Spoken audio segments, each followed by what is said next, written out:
The newest miniature action camera from Insta360 has been unveiled, and it has undergone a few significant updates. The new Insta360 Go 3 is covered in the following information. Since the Insta360 Go 2 debuted more than 2 years ago, no company has really produced a thumb-sized mini camera to compete. However, because there isn't much competition in this market, Insta360 has taken its time developing a replacement. Now that the Insta360 Go 3 has been revealed, it is obvious that the newer device has undergone a significant amount of improvement. In fact, there is now a case to be made that the Insta360 Go 3 aims to compete against bigger action cameras like the GoPro Hero 11 and even the Insta360 One RS, the company's own modular camera.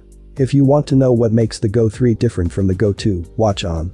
Only time will tell if the new camera has what it takes to compete with the major players. One of the major new features of the Insta360 Go 2 was its portable charge case, which not only recharged the Go 2's battery, but also served as a remote control and miniature tripod when necessary. The all-new Action Pod has now replaced the charge case, suggesting that it wasn't quite the game changer that Insta360 had hoped it would be. The Insta360 Go 3 can now operate much more like a traditional action camera, thanks to the updated housing.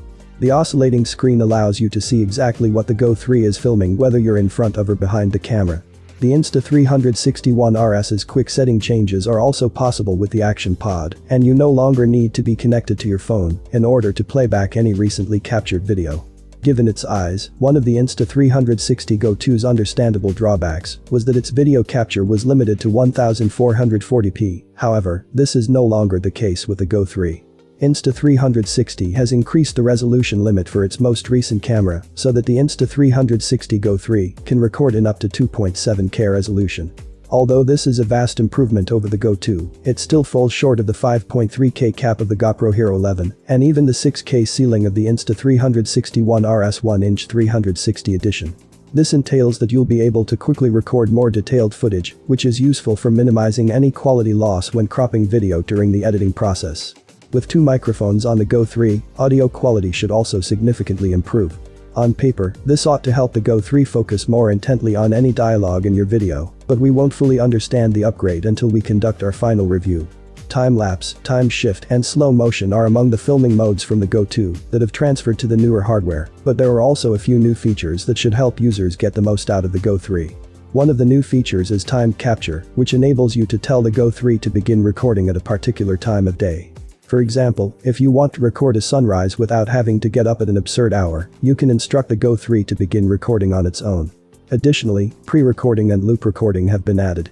The latter is helpful if you're waiting for an event to happen, but don't want to end up with a large video file that consumes the Go 3's internal memory and is difficult to share later on. The Insta360 Go 3's battery life has significantly improved. It can now operate for up to 170 minutes when the Action Pod is attached, or up to 45 minutes when used alone. That represents a significant increase over the Insta360 Go 2's 30-minute battery life and its increased 150-minute maximum with the charge case attached. The ability to capture more footage in a single day without having to rush to the closest power outlet or recharge a battery pack is a huge plus for content producers. The Go 2's problems with heat dissipation have also been addressed by Insta360. The Go 2 ran pretty hot after a short while, as any user can attest, which also meant that the camera had maximum video lengths built into the software. This time, Insta360 asserts that the heat dissipation problems have been resolved, removing the restrictions on filming lengths in the process. The Insta360 Go 3 is a definite step up from its predecessor based on these specifications, but all of those improvements come at a cost. The 32 and 64 gigs versions of the Insta360 Go 2 had price tags of £295 and £325, respectively, for their respective amounts of storage.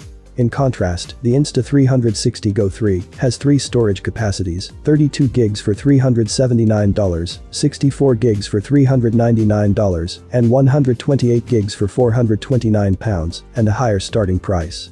Owners of the Insta360 Go 2 will need to consider whether they want to upgrade in light of the fact that the 128 gigs model of the Insta360 Go 3 won't be all that much more expensive than some GoPro cameras. I hope this camera comparison video was helpful for you. Have a nice day and God bless you.